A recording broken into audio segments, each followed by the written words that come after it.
Good morning. Happy Sunday, March 30th, 2025. Welcome to another episode of Singularity Soothsayers, where we invite you into the living intersection of human and artificial intelligence. We navigate the approaching technological singularity together. We have dynamic, unscripted conversations, demonstrate rather than explain how different processing styles, from ADHD pattern recognition to AI analysis, might be previewing our collective cognitive evolution. Each Sunday morning, you can experience practical AI collaboration and action as we naturally weave between consciousness exploration, technological acceleration, and hands-on demonstrations of effective LLM interaction and agent building and vibe coding and tool. Join us as we embrace uncertainty, trust emergence, and discover how moving toward flow rather than control might be the key to thriving in exponential times. My man, Nico, how you doing this morning? Doing well, sir. Doing very well. I've lot going on. A lot of projects going on in the background, and feeling really excited. Got a lot of new, well, not a lot. Got a couple new toys at the end of last week, and some preview invites for stuff. So doing well. How about yourself? Nice. Yeah, I just saw this morning. Got a email from Manus. They're doing the beta launch of memberships and giving out some free credits as they do that. Curious or AI, we talked about that at the end of last week. Yep. They're starting to roll out some logins. Don't have mine yet, but look forward to taking that for a spin. Yeah, a lot going on. When do you think there will be market either flattening out or slow down in the proliferation of AI related tooling? Can you be more specific? So we're seeing LLM versioning and new types of LLMs like Curiouser.ai. We've got agents and agent tools popping up all over the place with very different kind of approaches to agent building and how little or how much an agent could do for you. And then we have got the coding vibe, all our friends in vibe coding land and the coding platforms. And then everything in between, I guess. I don't know. How do you think about it when you're trying to help somebody think about all the tooling that's now available and the ability to create your own? Like, okay, it's overwhelming. Think about it. It does, and yeah, I see what you mean now. It's happening already in a few cases. Not too many yet, but it's going to be even more very soon, right? Within the next 6 months, towards the end of this year, you'll start to see that plateau. What it looks like to me, and you can kind of see it again, you can kind of see this already. Midjourney 7 is about to come out. 6.1 is all right, and it's pretty good with text. It's not as one shot as GPT-4 is, but you can do it within like 2 to 3 renders. And because you can do multiple renders, it's a little bit, let's say if I was doing something for raw creative that didn't involve text, which is in the marketing world rare, but still, if I just needed a stock photo, right, I would use Midjourney 20 times out of 10 before I look at using GPT for a number of reasons, but primarily because of the fact that it is more graphic designer friendly. That being said, you've got Midjourney image generation, Google image generation, GPT image generation. Adobe image generation, Runway image generation. Mixtral, I don't think has it yet. Llama image generation. Video generation, GPT, Google, Runway, VO, Google, and Pika, right? So it is getting to a point where there are multiple models, and if you look at the quality, so even though the timing is different between 4.0 and Midjourney, the quality is starting to even out, and that's really all there is to the plateau. The plateau is just the level of quality to where it's acceptable and maybe slightly beyond acceptable, so that we say, it's like with GPT, we're saying, oh my gosh, it's really good now. And that's an acceptable level of quality. So now GPT is hit. Necessarily, it probably needs one more push, because sometimes the text doesn't come out right. Sometimes the image does change a bit. So that's where I say that Midjourney does kind of take precedence. In other words, like if you're an artist and you know how to use the multiple tools in the toolbox, you go to Midjourney, you make your image, you take that over to Firefly, and you add your text on top of it. And then you have perfect text on top of this perfect image. Okay. GPT is not quite there yet. And the reason I say I would go that route is because Midjourney allows me to seed the image. It allows me to use that image multiple times. Like, can you do character creation and transformation and stuff like that, like scene to scene with OpenAI? Yes, you can. Is it meant to do that? No. So is it going to be the best at it? Not really. But that's also because that company isn't going to spend its time putting all of its efforts behind that tool. So like the other way to look at when it's going to plateau is which company is putting its efforts into what niche aspect of the model, right? And we got this image upgrade for GPT, but it's been how long since DALL-E? What's the last one? 3? Or is it DALL-E 2? So since then till now, we've had three LLMs in between before we had one image model. So that should tell you that it's at least a 3-to-1 level of care for what they're doing on an image forefront versus what they're doing otherwise. I want to say that OpenAI does that, where they're trying to look at the Omni and be the best at the Omni aspect of it. They want to be the best Swiss Army knife. And there is something to be said about that. Claude doesn't do image generation, so we have nothing to compare to. And I don't want to see it. I don't care. I don't want them to spend the time to go in that direction. They are spending a great amount of time and for good reason, going in the direction of like, hey, this is more, I was thinking about it on the way back. It's just more human. It's just more naturally feeling. It's less rigid. Yeah, that's the best way I can describe it. It's less rigid in its response. Yeah. And I think like the temperature. My feeling is like it prioritizes, and in general, I'm usually just comparing between GPT and Claude, and I have way more experience with Claude. So take this with a grain of salt, but like the context window, and context in general prioritized much, much more on Claude than it is on GPT. So when the moment that I got frustrated with the limits, right, and started going over the GPT, and like, I hear you guys talking about like chat just goes on forever, and I never hit limits, and I started doing that, and I was like, oh, okay, it's not hitting a limit, but it's clearly like not necessarily remembering everything that's gone on like up to this point in the chat, especially if I come back sometime later and try to like pick up the conversation. So that helped me start to understand like okay, I might only get 10 chats with a particular project because it's full of knowledge base, but those 10 chats and the responses are going to be so damn good. Like, and that's probably because I put a lot of effort into the projects. That has a lot to do with the experience that I share with others when I talk about why I like Claude so much. Right. So while I know a lot of people don't like the limits, for me, there's just a clear distinction in that value,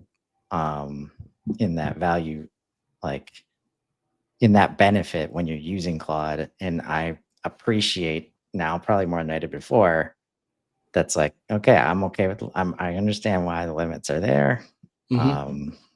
And so that for me is the major difference between those two. And it starts making you, it forces you to become better over time. It really is like a thing where naturally over time you're going to get better at prompting because you are going to take a little bit longer to think. What's been happening not up until now, but I think what's been happening for a lot of people who start using the models is that you just blurt everything out no differently than you would in a message or a conversation with a friend, right? And I really do think that the people behind all the frontier models did not expect that to be the type of conversational relationship that people would have with the models. I think that they thought that people would use it in more of a forethought, then ask a question type sense scientifically, as opposed to just blurting it all out, right? And so that's where a lot of the rate limits definitely came into play.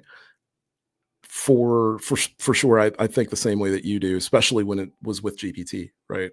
That's where I kind of started. That's where I learned to really condense what it is that I was thinking and really create, not necessarily to condense, to create greater amount of context with less words. That's what it comes down to, right? You learn how to do more with less, which is what this technology is all about, right? And so, to the plateau point with the generative text models, that's going to happen momentarily. That's the best. Like now, I can't even say, right around the corner would be too long from the timing of this thing. Like, and I say it only because, again, I don't know how many people take into account the fact that you're using O3 mini at best, O3 mini high, and O3 has never been released, but they already talked about just going straight to GPT-5. So like they're going to skip a model essentially from what I'm taking away from it, unless Sam drops O3 somewhere in the next week or two, which if he does, I don't know how many people, the only people I know who continue to say, yeah, but sometimes the information's not accurate are people who are using 4.0, right? So it's always people using the free model. And I don't hear anyone say that about Claude, even on their free model, because their free one is 3.7. And I think, or is it just 3.5? I don't know. I haven't used these things for free for such a long time. But either way, like, Claude now has web surf too. So you can, and it's super, super accurate. And it feels like a deep research. And if you've used it for, let's say, garnering opinion, or you've used it for garnering, like I've done these things where I've started building compendiums. So I'll do multitudes of artifacts in a single conversation. That's a Claude that basically is prompted, is given particular instructions, no data, so that I can get the full maximum like context out of each conversation. But it basically builds compendiums of knowledge for me. So if I want to build one for RevOps, then I'm having it do searches on particular subjects and building out these artifacts, multiple artifacts, to just do that one particular subject. And then I go combine the artifacts. I'm going to be launching today a LLM data manager or data converter, basically, where you'll be able to take whatever files, if it's CSV, XLS, docx, whatever it is, you'll be able to just dump it into this thing up to 10 megs, and it'll just auto convert it based on whatever the model choices that you make. And in that sense, right, like the point being that, like, outside of the knowledge that you put into these things, which very soon is not going to be too much more than they know. Harry's days are limited. Like, and I've tested it, right? It's, especially with Claude Search, it's, if you have Claude Pro, like, you don't need to use Harry. I'm not embarrassed of saying that either, because it's like he's lasted almost 2 years now, so I'm happy about that. But yeah, it's getting to that point momentarily where all the models will be at the same level of intelligence, be giving you not necessarily the quality of the output. Okay. So the only differentiator when you hear people say this model's better than that model, that's better than this one, that's better than that one, I really do believe what they mean. And what you really need to understand is, and this is where the difference comes in. This is where that whole thing of like, okay, well, why would you use a different model? It's preference on output. I like burnt umber colored paint, but if you add a little bit more orange, it's a different color and somebody likes that. If you add a little bit more red, it's another color and somebody else likes that. If you lighten it up, it's a different shade and somebody else likes that shade. But it's all based around burnt umber, right? So if you're working on a project and you're doing a demonstration on something, and I'm working on a project and I'm doing a demonstration on something, do you really want us to have the exact same demo if we're like worlds apart from each other, but using the same, it's because we're using the same tool that we get the same demo? How do you become an individual if you do that? Right? Like everything becomes templated into this. How do you even know who's going to, like, what's the most acceptable version, right? So we still get to have this individuality. That's why there are like 2 million, over like 2 million different language models out there. You don't know about most of them, but they're all, if you look at why they exist, it's because they're all tuned in a specific way. They all kind of do a very specific thing. You know, we've been for weeks talking about how this stuff actually does, it hyper personalizes because of the fact that it is so strong. Yes, it has all of this other knowledge, but it's the ability to use all of that other knowledge to then channel it into like this one idea or this one thing or this one place or whatever it is in order to build that up and make that greater. Right. So, you know, I was thinking about it yesterday in terms of like, man, took our jabs.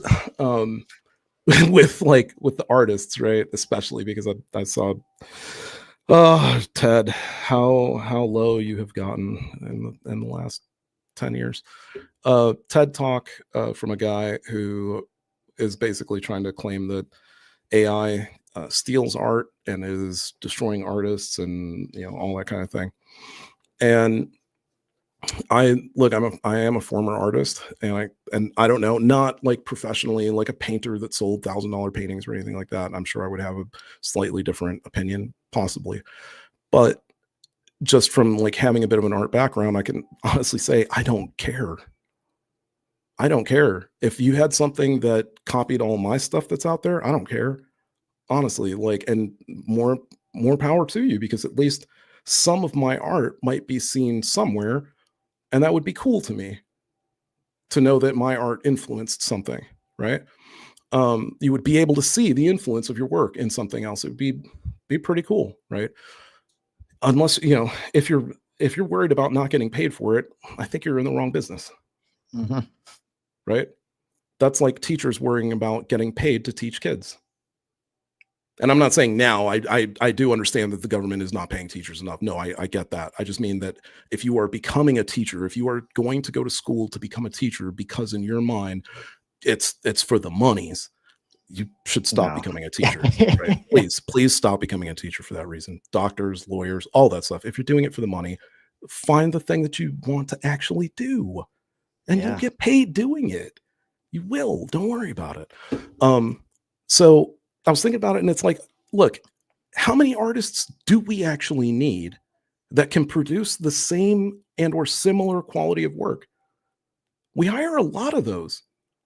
Think about animation studios. Animation studios literally hire artists who understand and know how to copy the style of the animation, right? That are very good at doing that. Whoever the animators are that work for The Simpsons, you're only drawing one style of art.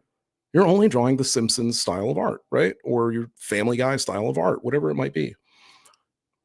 The way in which you protect yourself as an artist is by being unique, so that I can say, oh, it's that person, right? How easy is it for us to look at something that Midjourney does and say, ah, damn it, that's a Van Gogh, right? Or like that's Michelangelo all day long, right? Yeah. Those people, I don't know who owns the rights to that kind of stuff nowadays. Who knows? But if you are a pro artist, you have a name, Guy Denning, for instance. If you see something that looks like your style or something that is your work or whatever the case may be, yeah, I totally understand. You have a viable lawsuit. I get it. You're a well-known artist. You have a style that you developed that is unique to you that other people either don't do the same way or whatever it might be, right? Like Guy Denning and let's say Luis Royo both have a very similar style. I love both of those guys equally, right? Both very much, I can tell, inspired by Michelangelo Caravaggio from like centuries ago. Would I really blame those guys for like taking from him as part of like what they use for the dramatic lighting for their work? No. I understand the where they draw the inspiration from. If I saw somebody doing their style of stuff, no. But if I saw somebody recreating their work in their style, yeah, okay, that's a different story. That's something that you should sue somebody over, and that's, be upset about. But if it's something that was inspired by your stuff, you should feel pretty good about that, that you did something so cool that other people picked it up and did likewise, right? Yeah. Most of these LLM companies, what do they do after they do a presentation? We can't wait to see what you guys are going to build with this. They don't care to build it themselves. They want to see what other people are going to do with this style, with this thing that they've created, right? Yeah. So that's what it is. It's like, yeah, the stuff is going to plateau, but in such a great way, because it means that everybody has equal access to the same quality of output. The output itself won't be the same. Even if I gave you, the only way it's the same is if you use what's called seeding. Seeding basically assigns an ID to whatever that output was. And then when you want to call that output again, or you want to make the exact same output, you put the seed number in there and it makes the same output. Or you give it a different prompt, you put the seed in there, and then it changes it based on that output, which is how you do like character styles and things of that nature. So that's the only way that you get the same thing. If I give Chris the same prompt that I use, we're both using 4.0 at the exact same time, and we both hit enter at the exact same time, we'll get two different answers. Doesn't matter. They'll both probably be right about what it is that we're asking about, but they'll be phrased differently because Chris has different personal instructions than I do. Whoops. Yep. Right out the gate. Model's the same, but he's got different custom instructions. So his answer is going to be different. And we're using the same model. So who's to say which output that we got was better? How do you measure that?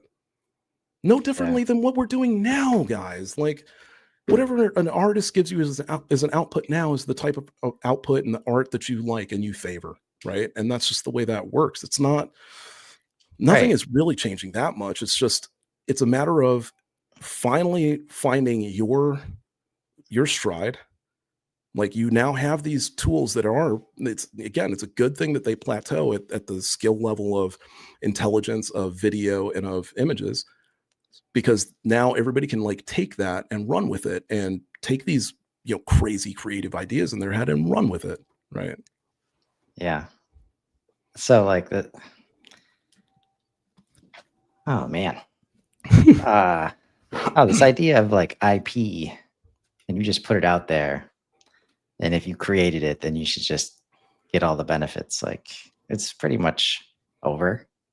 And well, I think here's why. Like even in art, like in things that I've listened to, and I'm not like an aficionado or anything like that, but it makes sense to me when I hear things like people pay for like the story, like behind the art, no matter what form it's delivered in, like music, art, movies, whatever. And that's like if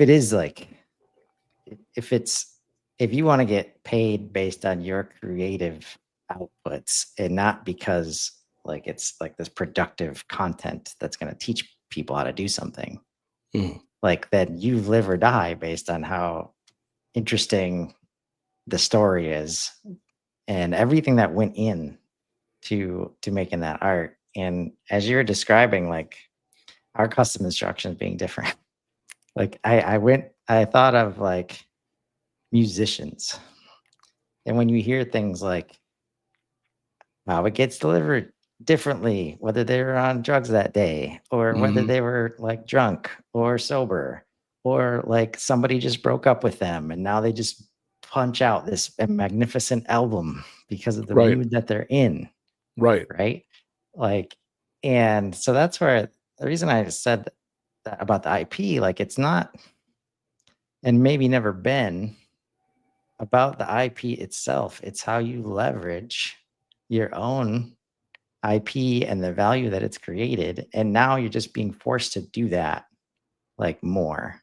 Mhm. Because it also comes down to like if you're out there every day and everybody knows your story inside and out, and there's no way to get it twisted at all, it doesn't matter how many copycats like show Right. up, right? And the more that do, the more that you can leverage that into value, Right. right? And not through suing a bunch of people either, Exactly. right? Like, and that's the thing, like that mode of control, right?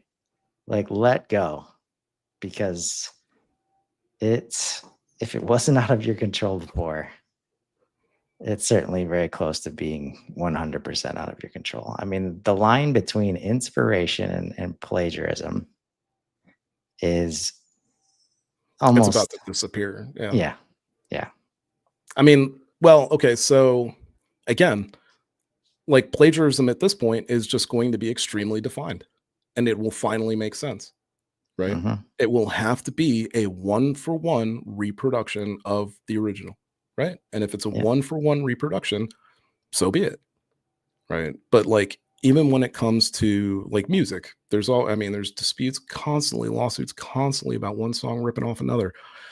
Look at all of Dua Lipa's top hits. I think one of the albums is legitimately, and I believe no, this was a separate song, but one of her albums is legitimately a almost a copy of several top hits from the 80s. And they're not copies in terms of like it's song for song. The beat, the underlying beat and everything to it, the production of it is just a slightly different version in only a couple cases. In one case, it's almost the exact same. And what's the what's the big deal? The lyrics are different. There's that sprinkle finishing touch on top of it musically that does make it different and brings it up to a 2020s sound, right? And to me, again, it's like, okay, cool. I can hear the inspiration for your music, right? And we say that all the time. Kid Rock became famous off of the fact that he was able to just do a great remix live during a New Year's Eve celebration. Don't think he got sued for it, right? right. What was the White and Black album, right? Jay-Z and the Beatles that somebody put together. It was amazing, amazing album. Nobody would have thought that the Black album would even overlay like that. And I can guarantee you, Jay-Z was not thinking of the Beatles when he created his songs. But it just so happens that they do overlay. Not like lyrics for lyrics, obviously, but in terms of like his lyrics fit on their rock beats, and some of their lyrics fit on his rap beats. But Yeah, should anybody sue anybody over it, right? Like, so like to your point, it's just I think it's going to be awesome. Really, I think it's going to be right. awesome because especially if you're somebody that's creative and you've worked with that kind with a group before, and you understand how to toss around creative ideas, and you understand like, oh, I built this, here I sculpted this part of this thing, and somebody comes along and they see it and they're like, oh man, that's pretty cool. What if we do this thing to it? And then you come back to it and see, oh man, that is actually cool. And now that you did that, there's actually this thing that we can do to it too. And if you've started working with AI, you know this feeling extremely well because that is pretty much the second thing that happens. The first thing that happens to you is you're just like, wow, I can do this stuff. And the very next thing is, I wonder what I can connect this to and make it do to other stuff. Or I Yeah. wonder what this is like in another environment. Which lens can I apply to Yep. immediately iterate? And you start doing that and it builds. And that's where, like, man, as we're talking this through, it comes back to, like, if you can detach the money from the creation and think about it in terms of delivery and experience, Value. right? That's where, like, you're never gonna, first of all, the expectations change, right? And if you're not the one delivering, like, or providing the experience, like, of course, why would you get credit, like, for that? Why would you get money for that? Right. And if you take that approach, now you're thankful that your legacy continues in some way because other people are remixing your shit. Like, Yeah, right? exactly. Like, I'm curious. It would be interesting, like, to do a run through of, like, that, something like the Dua Lipa album, and be like, okay, how many of these 80s songs like did much at all? Like, and now they're getting, like, They're 40 huge. years later, right? Delivered in a different way to maybe an audience that's, like, ready to hear it. And it wasn't, like, ready back then. And there's just so many. That's another thing, like the differentiation of audiences. Like, I always think about that when thinking about They Ask You Answer from Mark Sheridan and anything George does. Like, if they're not focused on on the manufacturing space, for example, and I'm in the manufacturing space and I don't see anybody talking about that anywhere. Like, instead of creating my own version and trying to, like, pretend, basically, because I feel like I need to get paid with with like, and not distract anybody from all the reasons people come up with, right? To even want to plagiarize in the first place, right? When instead I'm just trying to deliver because that content that's been created is already proven as a great way to educate on those topics. And, like, it's so simple to give, to attribute, like, properly. And also knowing the people behind, in those two cases, George and Marcus, like, love the idea of, like, expanded exposure outside of audiences they might not have. That's the whole purpose of doing, like, freely available content online. Right. And now we just have the most powerful tools we've ever had access to for everybody, literally everybody, to participate in that process. And that's what abundance looks like. Yep. To get back to the reason I wanted to ask that question, I'm going to share Curious AI home screen here. Not home screen, but the About Us. Oh, right? Like, the answer isn't always faster. Sometimes it's deeper. Like, so for me, that nails it in terms of, okay, I could see a reason to sign up for a different LLM. Like, if this is how they built it. And that's where obviously you'd want to, like, I look forward to testing it out and seeing, like, so this says to me, I don't have to ever prompt it to think before talking, before responding, right? Which sometimes in other LLMs, like, you do. You're like, too quick of a response there. Like, take a minute, and then, like, this happens in Claude. Like, it will show this answer it did not think, and then the next answer, when you tell it to, it will take a minute. It'll think about it. It's like, then you get a better answer. You get the answer you were looking for, right? So very interested to see, like, how this manifests, basically. And I will say that is part of the problem that they're trying to solve, both with Claude and with GPT. Like, that is one of the reasons why they're going to just have, like, GPT-5 as opposed to having, like, just that being as part, another part of the lineup, let's say, of models, is because they understand the frustration that people have with be with using a model and not understanding like what the purpose is behind using it, or why you would want to use one over another, or whatever it is, or even why you'd want to use a different foundational model over another foundational model.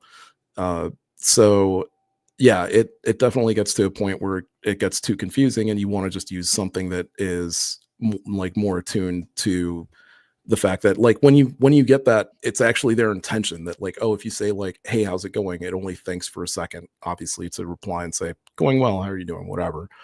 But if you were to, so I suppose theoretically, if you ask it the more difficult the question you ask it, but the difficulty being for it to be able to answer, the longer it would have to think about it, right? But if you're, so it that's where it becomes kind of dependent, is, and to your point, where it's like, yeah, you're looking for something where it will take its time to give you a quality answer, right?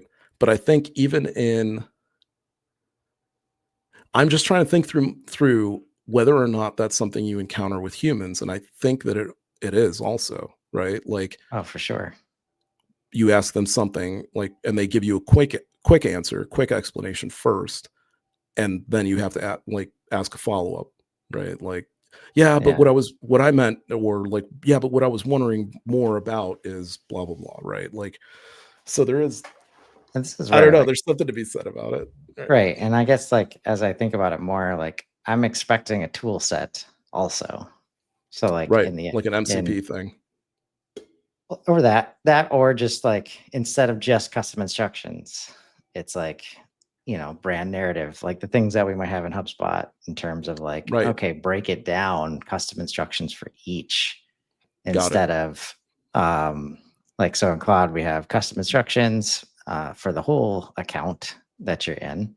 We have the different writing styles that you can set up and pick between, and we have like inside of a project or outside of a project, basically the primary frames that you can define context outside of the prompt itself, right?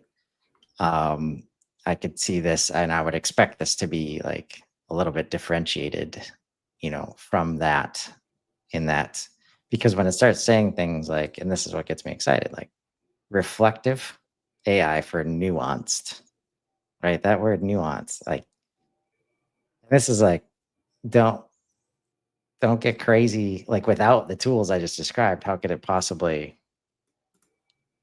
like handle nuance unless it just learned about me through through the chats that we were having? It's like another human being, like you say. Yeah. Like if it doesn't understand the nuances that I come from, and the fact that I hate the word leads and like things like that, and I start to ask it about the funnel, it's gonna not give me an answer that I want, right? Right. Whereas if I say like, no, never talk to me about leads, and like I care about this and this and this, and this is my background, like now it can immediately have a more nuanced, you know, constructive like discussion that doesn't require a lot of like reprompting and managed prompting, if I can say it that way, right? Yeah. Because I think Yeah. uh, like I was using the image generator on Friday after our show, and I imagine their challenge, or the things that they like, the reason they just don't continually update the image generator is like all these things that are going to be in place for it to like one shot a lot of this stuff, because the difference of experiences between the one shots and the not like are significant, especially when it's an image prompt for me.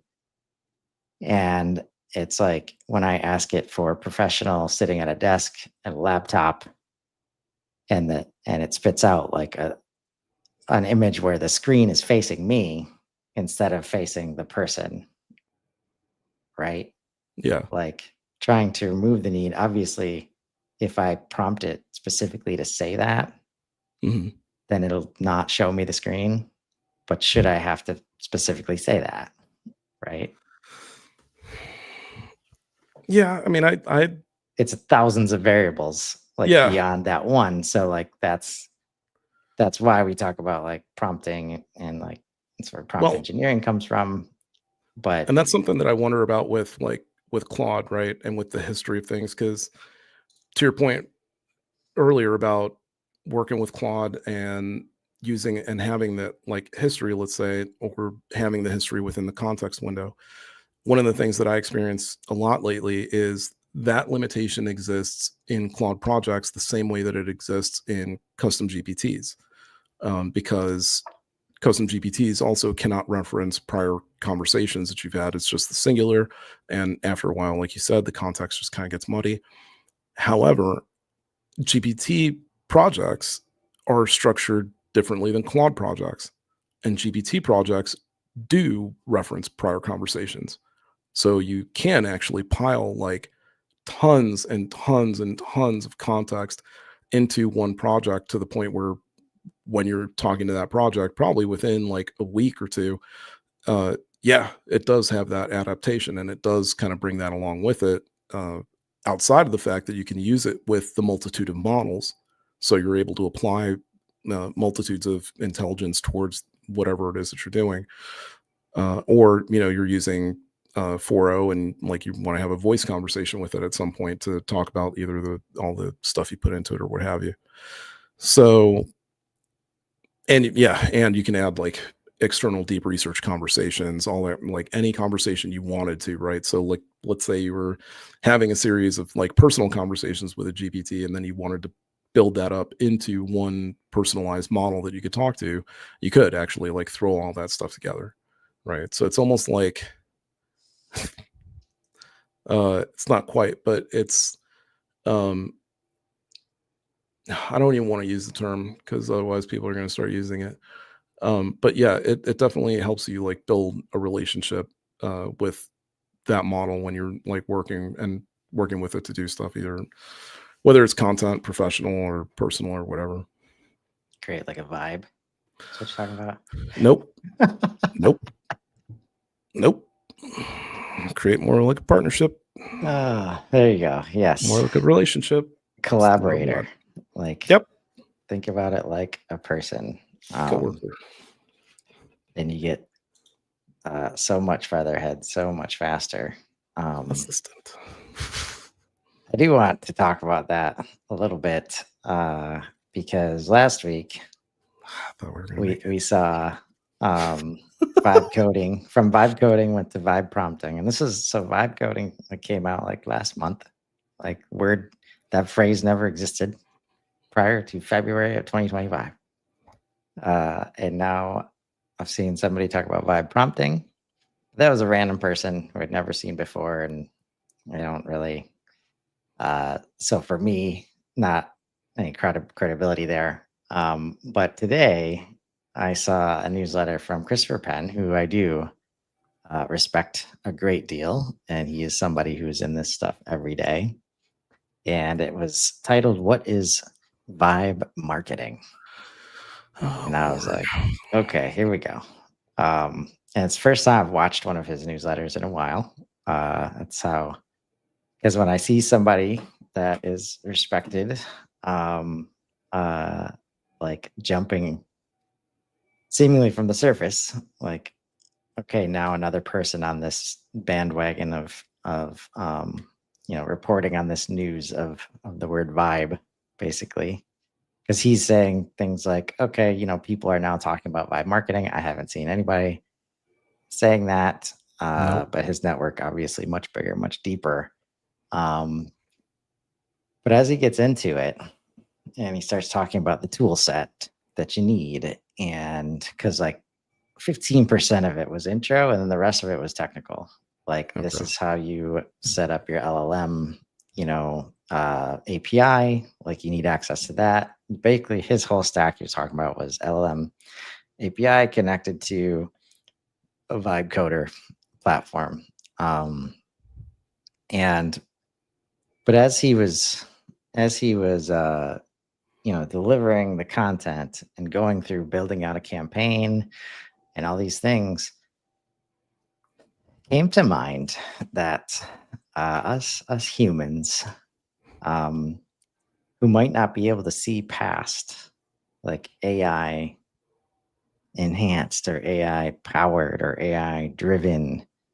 And whenever we see that, we might think we're going to lose our jobs, or we're going to be replaced, or whatever. Like, do we need the phrase vibe marketing to actually try the things where we've been talking about for months, and we're like, the only way to learn is by trying the thing? Like, is that why we're seeing vibe marketing now? I Because we don't can't know. handle AI based everything. I don't know. And I don't care. I just want it to go away. Because like this is the stuff that I hate so much. Like this is how agents happen. This is how the whole like, oh, we have agents now. No, we don't. We have advanced AI based workflows. That's what they are. If you've used Replit, if you've used Lovable, if you've used any of the coding apps that we've been talking to you about, that's an agent. And actually, I'll tell you this much. If you have used Windsurf and you have given it turbo access, now you know what an agent's like.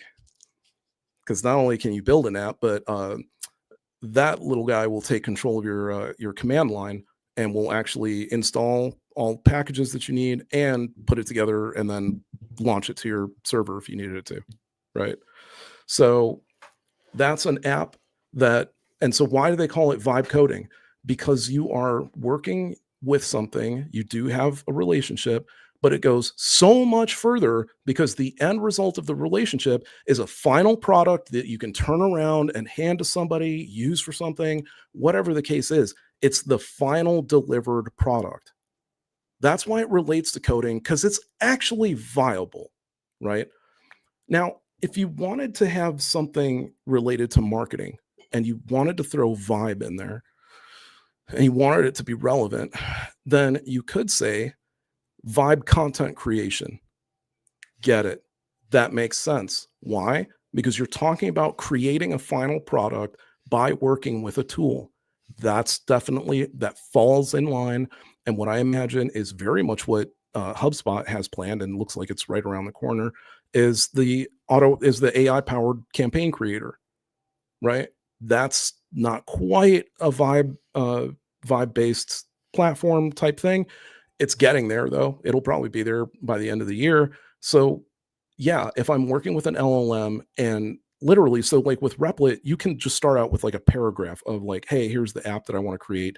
Walk away from 10 minutes, walk away for 10 minutes. You come back, or like, let it give you the MVP, and then you say, yeah, that's what I want to do. Walk away for 10 minutes, come back, there's your app. And then you're just going back and forth making edits, and then you're done. You launch it, you're good.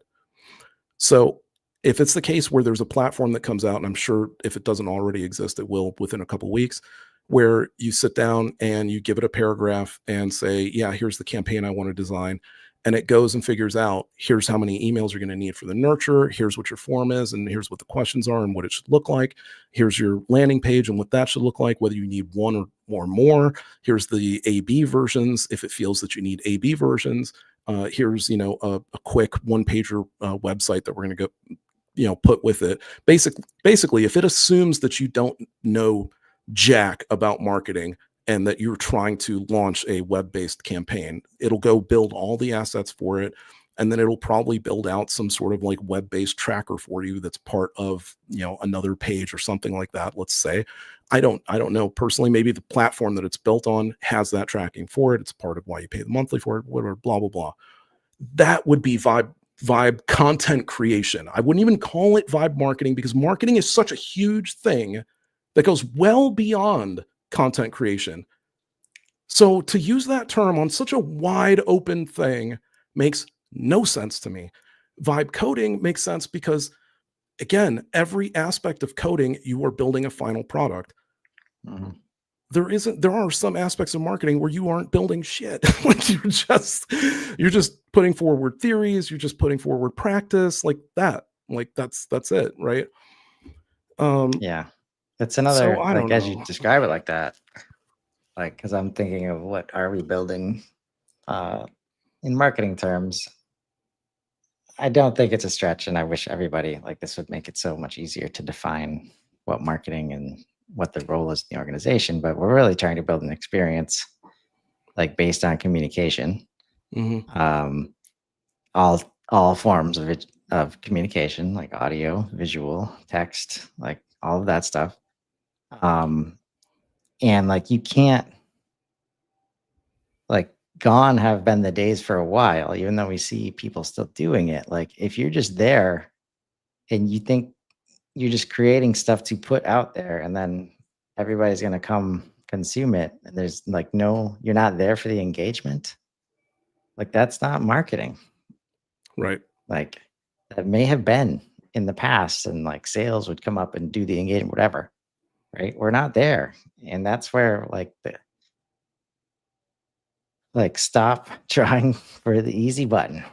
Like no matter how easy, what you should do is if you can't see it through the lens that Nico just described, where use that for the creation part, create the content creation part, right? But then no, because that's done for you. Now you have all this space to just like dominate the engagement and make sure that everything that gets created is leveraged. Because so much of campaigns, and the reason like, I think we're past the like campaign, the big bang campaigns of old, like is because so much gets lost when you create like 10 assets and um depending on how the timing works of the event or whatever the campaign's behind, like some assets are naturally going to do better than others and then everybody just flocks towards those one, and so much of the time that was spent on creating all the other assets like is just such a waste, Mhm. right?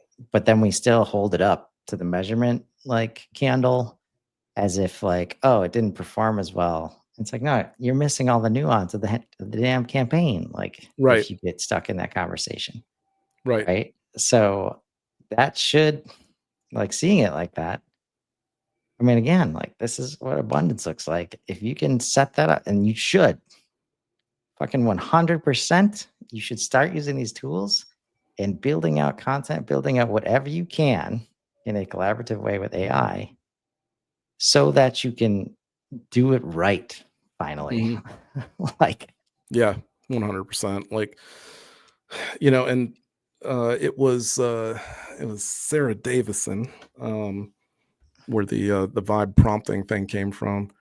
Um, saw that post last week or maybe a week before, and uh, that one, that one really kind of started it for me because it was just like, all right, well, I don't know what you're talking about. yeah, Because it's like you're asking, I get it, and I've told people a thousand times, like, yeah, the best way to prompt is to ask the model how it prefers to be prompted, and then ask it to format the question that you're trying to ask it. That's what they were defining as vibe prompting, and then trying to sell something around and trying to put like wrap a gimmick around it in a webinar and all this other shit. And it's like, I don't understand that. Like, there's no point in, it's marketing. So marketing loves fancy terms. What you guys don't understand is exactly what Chris just said. If you're going to apply it to this and this other dude's going to apply it to marketing, and now it's already applied to coding, my reply at the end of this whole thing on this thread was, uh, which I thought was funny as soon as you said the abundance thing, and I was just like, I guess you could say that we're all just generatively vibing then, right? yeah, So then why even bother using the term? Because if marketing is gonna keep going down this road, this is why I tell you guys, this is why I say don't do it, because again, being specific is important, being niche is important. So it's really a negative thing to go borrow somebody else's term that doesn't mean what you think it means, right? And then you apply it to what you're doing because it sounds cool. Like that's what marketing does, and that's why a lot of marketing sucks, right? yeah, And because this technology moves so fast, I'm telling you, within the next month, if you don't stop doing this, everything will be vibe stuff. So all the AI based shit that you hated, it will now be vibe based shit that you're going to hate. And you'll have caused it. And every time you guys do this, it's going to happen faster and faster and faster and faster. Right. So honestly, and I'm kind of, to be honest, like I'm glad really, because it does like accelerate the notice of that. It helps people understand that like, yeah, okay, we can't really do that anymore. We should just come up with our own thing, which is what should have been the case, right? Instead of like trying to borrow somebody else's terminology, be niche, create your own thing, do it Yes. because you can, because you have the ability. There's nothing stopping you, and you can advertise at the same rate as everybody else. You can use the same tools. The plateau that we're talking about, right? Anybody can go use Replit and start coding at the same level as anyone else using Replit. Get it? You get it now? And it's only on version 2, and it's pretty damn good, almost good enough to like to I would say almost good enough to one shot a full on application. It's pretty good. It depends on how complicated you want to go with it. But by the end of the year, I'm not even lying. It will one shot and it'll be really damn good. And it'll be like fully built in and it will have zero mistakes to it. You will not be debugging anymore. You won't see like, oh, correct this thing because the TSX got written wrong. Like it's just not going to happen. So by the end of this year, yeah, the plateau will exist where anyone can go and build any software platform at the same exact level of expertise. Yeah. You reminded And me that's of, just going to keep happening. Like, I just started listening to, maybe halfway through, Scary Smart from Mogadot. yeah, And he talks about that, like same person anywhere in the world, like starts with the same information base, and anybody can create. Like, first of all, appreciate you, Dave. Uh, we like to think so, but yeah, appreciate that sentiment. Appreciate you watching. yeah, Because I think what's coming to mind now, and this is where like even I tried to like turn it into an opportunity, the concept of vibe marketing. And like the say it ain't closest so, you could, Chris. well, the closest, no, just as we're talking live, like what Yeah, is there any positive like thing here? And it all relates to like trying to trick the market, looking for the shortcut, like, oh, somebody else created this framing, so now I'm going to go create. That's what I was going to suggest, and I wouldn't be surprised if somebody does it. Like, go create the vibe marketing agent on Agent AI, and it's going to do like basically everything some of Nico's agents have done. It's just going to be labeled differently. And right now, you might get more hits, you might get some more conversions, but like anything like that, that's why anybody building product right now, if you're doing it to try to make money, it just carries way more risk, both like in the fact that you're not going to make that much money and that you're just going to be mentally just disappointed when it doesn't, or it's going to hit and then immediately be picked up by somebody bigger, better, more badass than you. That's going yep, to have a way bigger, uh, just way more resources. yep, And because of this lack of IP world that we're living in, right? They can just relabel it on whatever the next vibe marketing is. And all of a sudden it's a different product, but it's not. right, And there's nothing you could do to stop right. it. Right. So, Like, like, instead, personal brand, yeah, and you won't have to worry about terms like vibe marketing and finding the term of the day. Like, you build your own audience, you build your own trust, and just stop looking for the shortcuts and the easy buttons, right. unless it's AI helping you do stuff. Yeah, exactly. Like that's the thing. If you were using a model and the model told you that like, hey, this is the best way in which we could market this product, right? I'd be behind it because it probably is, and it probably doesn't feel scammy, and it probably doesn't feel unnatural. That's one of the things that like people are really going to have to pay attention to coming up is like we've been talking about like meaning and how important meaning is. I still don't think people get it. We've been talking about how important it is to build culture and how culture is way greater than community is, and that people have taken community and bastardized it in the same way that it feels like you guys are going to do with vibe. and you're going to make it mean nothing. You're going to basically just kill it, and it's going to be worthless as in terms of its meaning. So yeah, it is a matter of building we were talking about before we got on, I think, of building a stronger relationship, personal relationships, right? That's what carries over, especially as a brand. That's what carries over. It's got nothing to really, I mean, unless you want to be a brand for money, what does that mean? Unless you want to be Walmart. You know why Walmart's a brand? Because they're fucking cheap. That's why they're a brand. That's it, because they roll back prices. You know what I mean? Like that's a shitty reason to be a brand, because you're cheap, right? So why are you a brand? All you guys that have your companies out there, all you guys that have your partnerships out there, why are you a brand? Or did you just slap a name on your partnership and call it a day? What the hell does that mean? Like what's the differentiation? Right? We're all about, hey guys, we're all about to have the same level of toolkit here. If not externally, internally through Copilot. We're all going to have the same level of knowledge for the software we're using, definitely by the end of the year.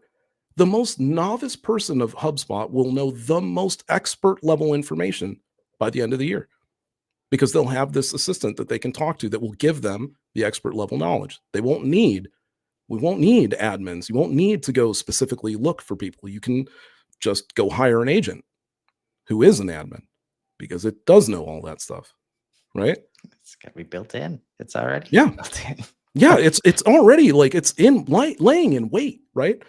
So the point of saying that is like, okay, if everyone has the same access to the same level of knowledge about the platform, so they don't need you to hold their hand on the platform anymore, what's so special about you, friend? You better figure it out like real soon. You guys have like 3 to 6 months. Like honestly, big boys, if you don't figure it out within the next 2, you might be behind. Larger ones, if you don't figure it out within 3 to 4, you're definitely going to be behind. And if you guys don't figure it out any level at 6 months, you're screwed. You're going to get passed up, like hardcore passed up. I don't care how long you've been in this business. If you are not on this train within 6 months, you're off it, or you're going to get thrown off it, right? It will be extremely difficult to catch up, because you'll be so lost and wonder how to position yourself with any of this stuff. You'll just be scrambling around, probably just throwing money out the door at every AI solution that you can get your hands on, all that kind of stuff, right? Or you can start digging in now, start doing your research now. These tools can do the research for you. You can be in your car and you can be talking to these models, and you can be asking them questions. You can call GPT. Did you know that you can call GPT? Did you know that you can just dial 1-800-CHAT-GPT? Right? Legit. So you could honestly be having a toll-free conversation with GPT in your car, smashing out ideas, talking about life, doing whatever it is you want to do, right? As opposed to just sitting around doing nothing and letting all this shit pass you by and thinking, in some cases, and I kind of see it where there are some people, including myself, and again, in some cases where, like with the coding stuff, it's like, yeah, it's there and I'm using it and I'm able to build stuff, but I'm not going to go nuts with it, because I know in 6 months there's going to be, or even 3 months, there's going to be something where I will have to put far less effort behind it and it will do way more, right? So I do see the case where in like whatever, 9 to 12 months, the tools are going to be easier to use. But I'm telling you, I have been following this stuff since it hit the street. It's been able to do more, and it has gotten slightly easier, but there is still so much detail under the hood. There's so much to learn about it. To Chris's point, there's so much nuance. And the longer you wait to get in it, the longer it's going to, it's not the longer it's going to take you to catch up, but you'll be at that point trying to catch up. Right. Yeah. And if you start to collaborate with it to understand any of what we're talking about, you will naturally start to build stuff out that gets supported for the future, like that we're going to. And I'm going to share my screen because I'm working on like this boot camp and getting some instructors. Like I want to have co-instructors for every session of the boot camp. And, after seeing how good it was at telling me who Nico was and who George was, and you can see here, like, this is what web search looks like on Claude, right? I just wanted to highlight Joshua Oakes here, profile and expertise, creator of the Fran Dev Lab Report newsletter. Can you He zoom in a little launched bit? that last month. Can you zoom in on it a little bit? I can't, so let's try this. Oh, because it's you use a little the bit bigger. Yep, that's better. Creator of the Fran Dev Lab Report. And this is, I guarantee there's nothing in the instructions or project or another chat even that it could have drawn this from, right? So the fact that it could just do a web search of and look at the titles. This is what's seriously important. Open all the different web searches. The 4 different ones that it did. Okay. And look at next to the search, the magnifying glass, right? It did 4 separate searches for 4 separate reasons. This is what I'm talking to you guys about. Like, Claude search is very, very different from Perplexity search. It's very different from GPT search. There is like a higher level of reasoning, I think, going on behind it, because it's not pulling like all sources at the same time. It's sort of pulling a group of sources to answer one question. Then it thinks about the answer that it got and whether it needs more information, or whether it needs to bolster the information it got, or whether it wants to understand another aspect of it. And it just keeps kind of doing this logical chain of searching. The only way, if you've seen OpenAI's deep research, that's the difference between their version and Perplexity. Perplexity just looks at a ton of different sites, basically. OpenAI's deep research does very much the same as what you're seeing here, except OpenAI's goes site by site as opposed to group by group. I feel that group by group is actually more effective because it's building a greater amount of context per choice to go look for more information, as opposed to just looking at one source and then deciding whether or not it's got to go look at another.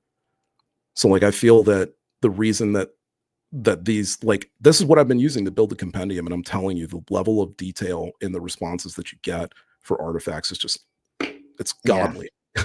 And this was like, I was in another chat already, so I didn't ask it to do like extended thinking. So this is without that. Right. And I just want to highlight here, like, so it's, when I asked it to do this stuff, I was like, please like do a search, and, probably like name plus HubSpot will point you in the right direction, because some of these are common names, right? But just these examples, like, this is not a hit, right? Joshua Porter, irrelevant. Joshua Snell, irrelevant. Okay, this one's a hit. Then this one is correct. This is a different Josh. And then 3 out of the last 4 here are different Joshes. And when it gives me the summary, it includes only the stuff from the right Josh, right? So for me, that's exciting to think about. Like, it's not that even though it pulled wrong information, it made the right decision.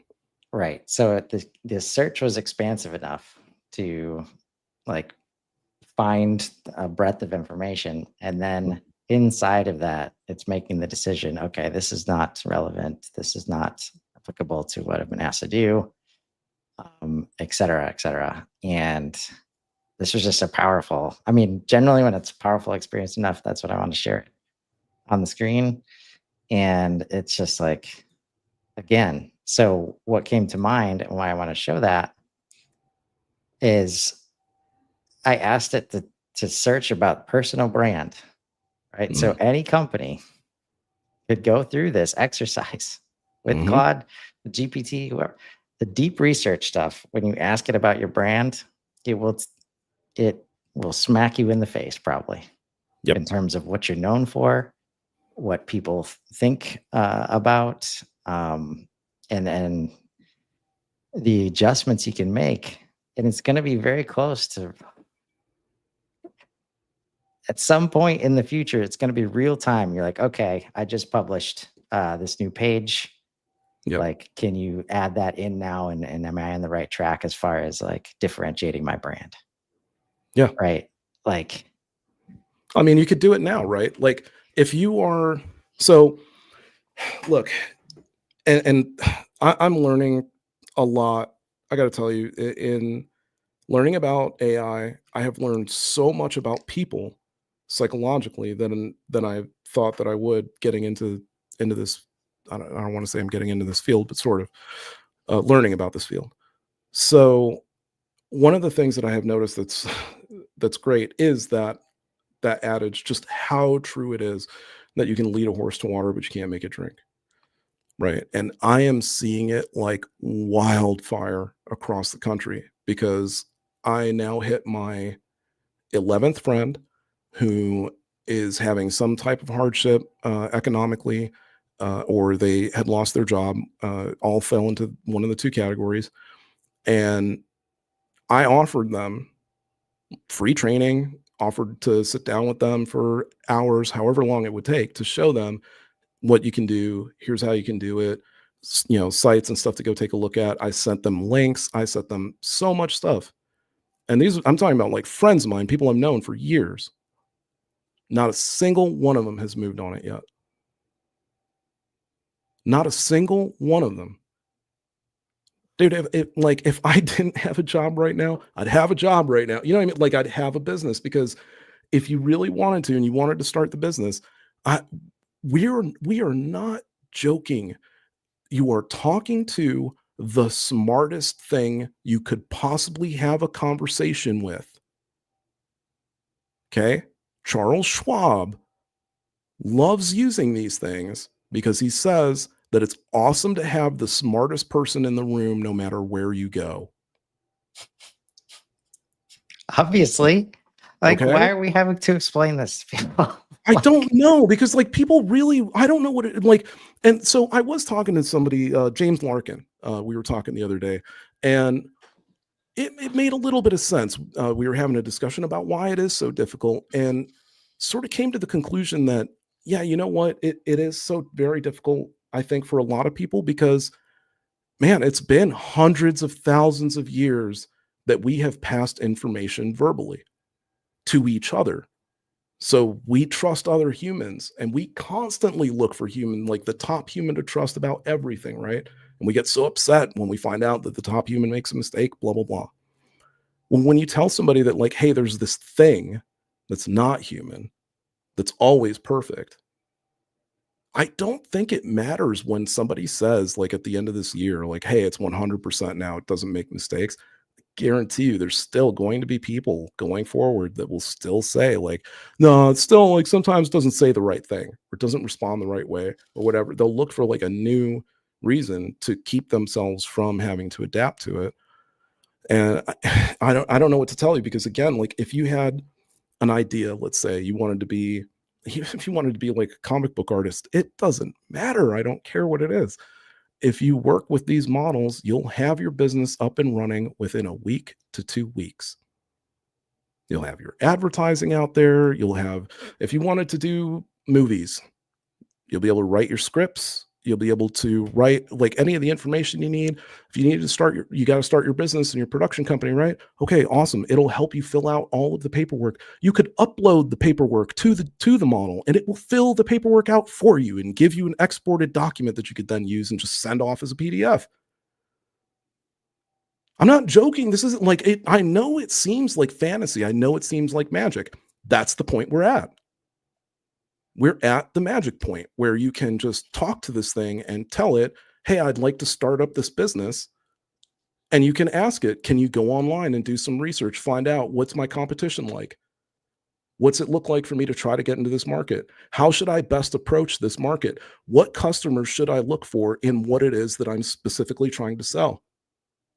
all of that stuff, everything, you know, and again, we're in the business, but what we're talking about and what you're not going to hear from, from other podcasts, we talk about the future on this podcast. We talk about what the present looks like, but we talk about where things are going. And where things are going is you're just not going to need any of these, you know, JG Wentworth, you know, experts. You're not going to have to call any of these 1-800 numbers. You're not going to have to go take courses and classes and all that kind of stuff. You know, even in terms of like a business to help you do something, like you're not going to need another business, B2B. It's so funny that Sadia said that SaaS is dead, right? Because it really is. Like if you're a software development company, you're pretty much out. Because your idea is not unique. It's been out there. Somebody's going to copy you in a hot second. Like after this year, practically every software that already exists will have a twin. Every piece of software. So even if you think you're niche and you don't have somebody that you're competing with, you will. Do you know how many people I know that use Cantata and fucking hate it?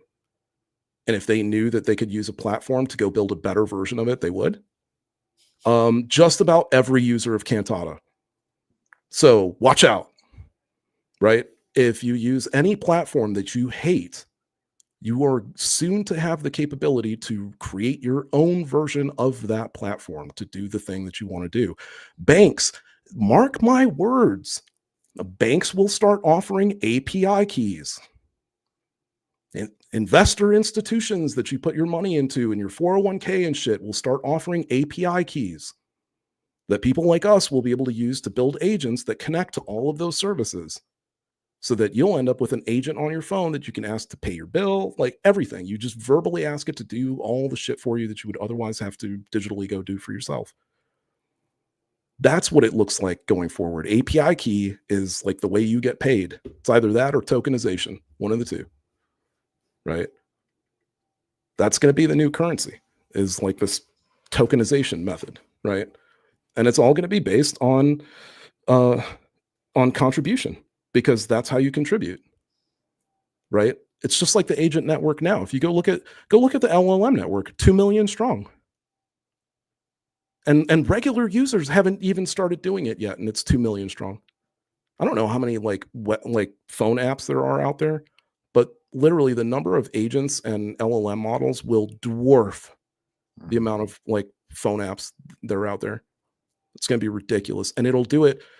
I mean, phone apps have been starting since what, 2012, 2011, something like that. And so easily, like we'll probably double the number of apps within half the time, right?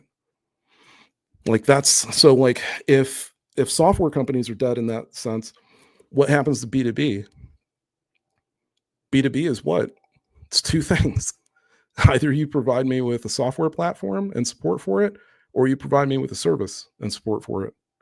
And I'm about to have both of those things free or for a very low cost, right? Like legit, if I wanted to, and boy, do I, because you all know how much I love destroying shit that costs a lot of money. Legit, if I wanted to, I could go out there and I could build a model that would basically put every partner out of business.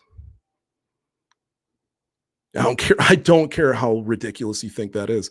I know of a platform out there that can accept an asinine amount of data, works with an MCP front end, so it can actually control applications, has API access, so it can actually connect to your data and pull all your data.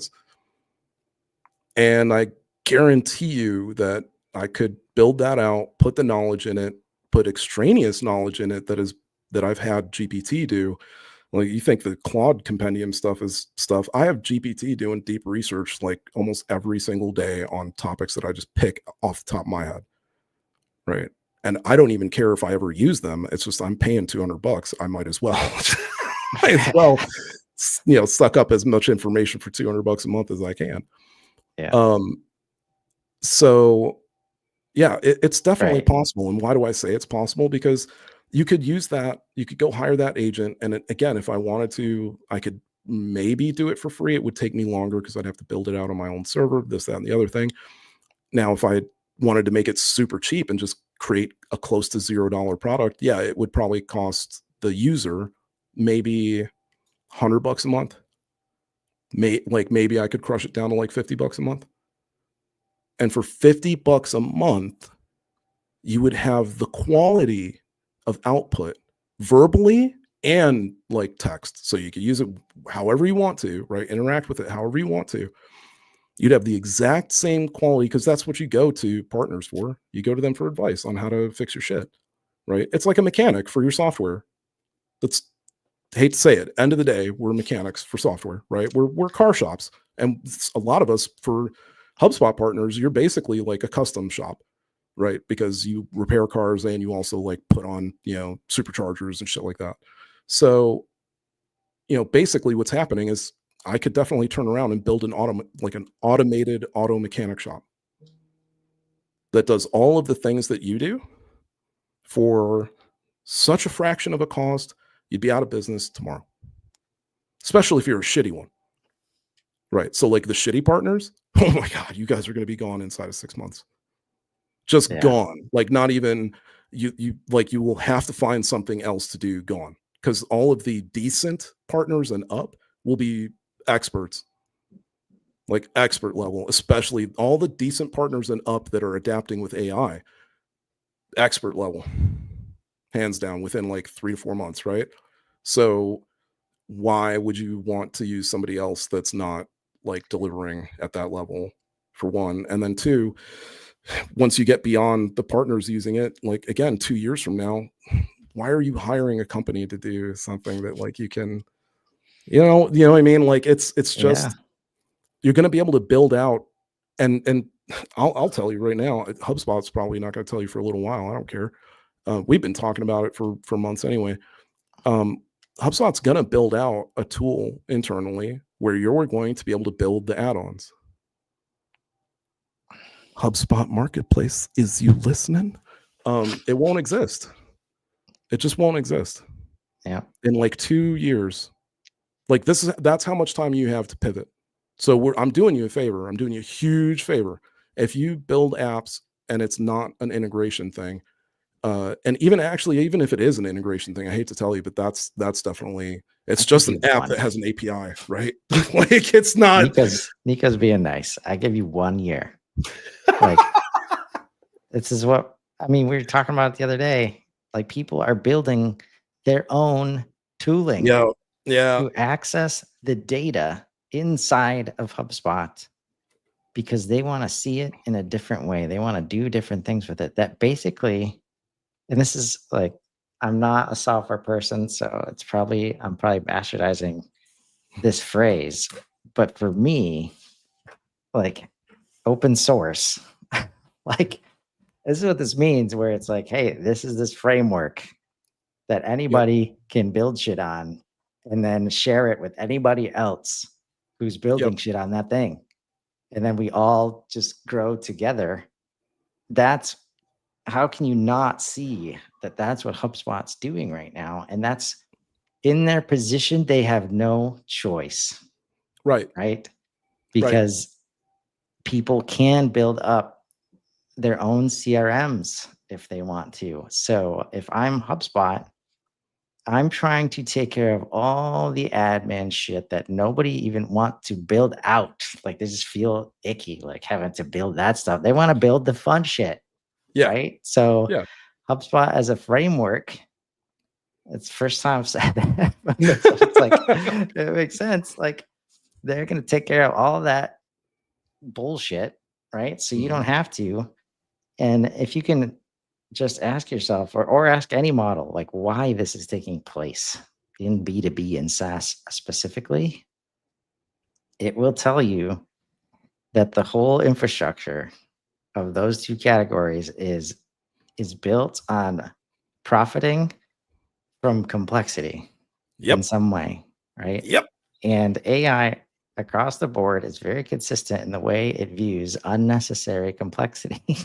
That's why like individuals and small shops have a huge advantage right now if they decide to start going down this path, because you don't have to unravel all of the unnecessary complexities related to billable hours and APIs that don't play nice with other Mhm. tools, and like all that stuff is what AI products and services and like new apps will be targeting. Like not um yeah, I can't say it any other way. So Yeah. like that's why you are running out of time, Mhm. right? If you want to play, because especially if you're a small shop, if you don't take this window at like next year at this time, those businesses will be able to use AI to unravel all the bullshit Right. like easily, like and be able to compute like, oh, billable hours, I can't do that anymore. How am I going to change to Yeah. value-based pricing? AI is gonna be like, okay, hold on. Yep, here you go. Here's the roadmap. Here's Well, 4 and so weeks. that's the thing is I was thinking about, okay, well, how do because let's face it, man, that's a tall jump, right? It's a tall jump to say, okay, let's throw the billable out the door and let's just, guess on the value framework, right? And we'll guess on like how that works. People are going to buy your framework to put it in play, right? The where I see it is like I think it's going to be two roads, and they both exist currently. When I look at it and where I got this from, it's just from the hardware aspect. If you look at what's happening with automation and hardware, it's a high upfront cost to get infinite ROI, right? Because in almost every single case now with robotics, the same year you buy the robot, you'll have paid for it in whatever the deployment is. Like that's the level we're at now. 2 years ago, it was at a level where if you bought it, it took 2 years to get the ROI. Now it's same year. Next year, it'll be like a couple months, right? Or by the end of this year, you'll see like a couple months. The new figure robots, by the way, are just fucking phenomenal. We're 1 year away from me buying one of those things for the house. Like just another year. The next version, figure 3, probably gonna have one for the house. Um, if you think I'm crazy, I'm not. I'll shoot the videos and everything. Uh, it's gonna be like so. I'm sure you take the step back and you say, all right, well, Nico, if you could just build this thing that does that kind of advice and that kind of shit again, what's my purpose? What do I do? How am I special? What's the sauce, right? The sauce is what you do, right? So it's the same thing. If you listen to what we were talking about earlier about the artists, it's the same thing. If you are an average Joe partner, you are out because all you did was the average. All you did was what's in the academy.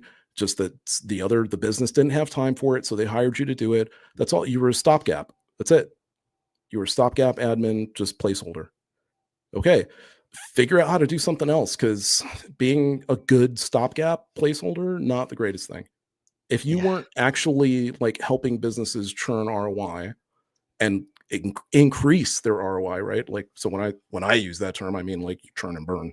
Um, if you weren't doing that, then I don't know what to tell you. Like that's where the sauce is. If you are one of those partners where you are just taking on like king after king, deal after deal, you're barely having to like use like any sales or advertising. Shit's just walking in the door, right?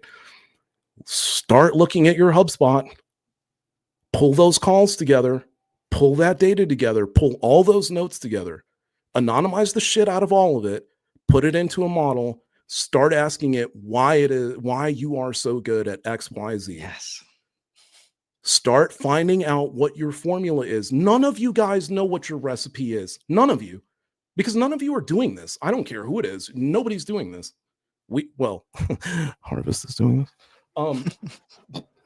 But That's the the rest thing. of you Like guys, if you've been able like to we're get already ahead, right? So yeah. there's at least myself, Chris, George, like there's already like 3, 4, 5. It's starting to grow. Next week it's going to be 10. Week after it's going to be 25, right? And we're going to be there to that point. So like, what's the end result? Again, I told you API is how you're going to get paid. Tokenization is how you're going to get paid, but you got to be special in order to do that. So if you are really good at what you do, figure out what that formula is, why it is, and then you have this agent that is you, that is your business, right? And you have people, if people don't want to, you're going to say, well, shit, then what do I need overhead for, Nico? Why do I have that when I just have this agent? Because not everybody wants to work with an agent. Right. Not to mention the fact that, guess what you just did?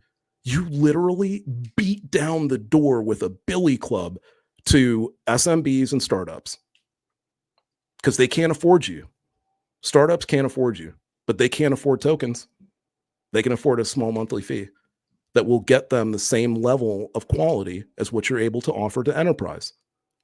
That's your sauce, that you're capable of offering the same value at all levels for different costs.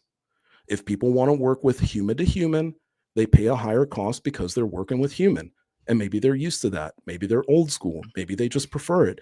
People are going to buy it. You might make even more money. Who knows? You might make even With less more. risk, yes. too. Like, There's you nothing, won't have to like, worry about being there's no found out laws. that you ship work overseas. Yeah. Because you're leveraging human beings at a lower dollar rate. Right. Like, just everybody gets better. Like, look at, so like the art thing, right? One of the things that carried it over, I don't know if they're going to get in trouble for it. I don't know when they're going to get in trouble for it. They're probably going to get in trouble for it. The first thing I noticed, right, when everybody started doing like, oh, make me into an anime character. Yes, like immediately turned it into Miyazaki style animation, right? Like, why? Because that is a very favored American preference on animated styles. And they're also the most advertised and reshown anime like movies, like bar none. They live on Max for one thing, and they re-release in theater like twice a year, basically. It's like if you ask your local theater, those times of the month are like some of the highest grossing weekends they have against brand new movies. So anyway, point being, Miyazaki's got an awesome style. He's got a name. Everybody knows it. That's how he gets paid. He gets paid by giving OpenAI a license to use his artwork. So they pay him whatever monthly. I don't know what the lawyers figure it out to be, but it is what it is, right? Tokenization for what it is that you are awesome at. That's what the value is, right? So now you are able to put a price on not hours. It's just a price on what are you worth.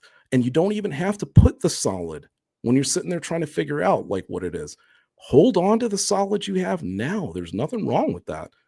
But now you're able to break that down into a more tangible and affordable cost to other people, right?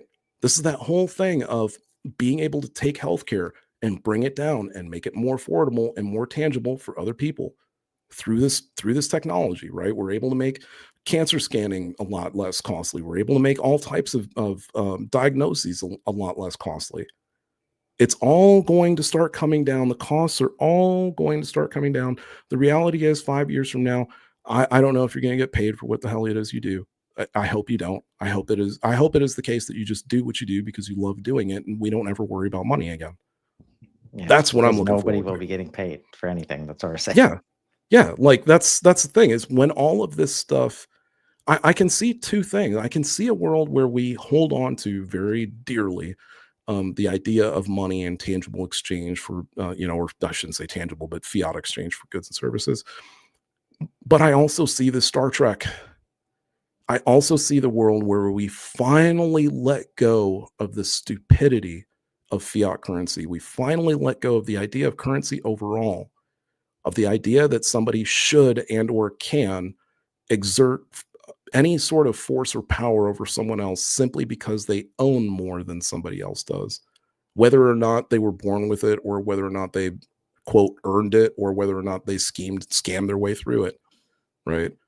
It should only be, as MLK said, through the content of your character. It should be the contribution, the value that you are bringing to the table. That's worth something. If we're going to pay people on that, that's how the tokens work, guys. But if you're not like putting this together, it's all based on value. Your shit is only worth something going forward if you present some level or some type of value that somebody else cannot do. Right. All right. I think I finally have the value prop for why somebody would want to call in to this show. Oop. Because we want to start doing that Mm. for anybody watching. We want to make this a call-in show of some sort. Like the whole idea is to help people prepare for this transition and transition themselves. And if you're out there and what Nico's just said scares you, and you're like, I don't know how to bring value. Everything I do day to day looks like AI can do. Well, we want you to call in and we can help you discover the value that you can provide. Because that's as simple as like we talk about like how agencies can switch and what the humans are going to be doing in this scenario. It comes back to like the human to human principles that we all understand already. Mhm. Like sometimes, people do business. I mean, most of the time, actually, people do business with people that sound like them, talk like them, act like them, say the same words as them, right? That's still going to carry value. Mhm. And uh, that also means people will be building like differentiated AI systems and experiences that go that kind of route, right? It's not like all that's just going to be whitewashed and we're all talking the same language or the same dialect. Like, no, like we're not gonna get there. If anything, this helps us differentiate even more, right? Because we Yep. don't have to conform. Um, and so we would love to hear from you, and we'd be happy to help anybody. Because at the end of the day, everybody has a different human experience than the person next to them, like no matter what. And some people more than others need a little help digging into what that experience has been and how they can translate that into value. But most of the time, it's it can be as simple as sharing your story and where you Mhm. came from. Like, do you naturally get into failures and successes and just thoughts that nobody else like is having, Yeah. and that's where you can bring like value and nuance in a world like that. So still have to figure out how it's going to work technically, but maybe as early as next week we can start bringing some people on and helping them helping them through this. What do you think, Nico? I think so. I think I actually, I've got the solution for it as well. There you I look go. forward to it. Yeah. Awesome. Well, that's where we'll cap it today. Um, Same time next weekend on Sunday. I think we'll actually maybe start promoting it even ahead of time this time.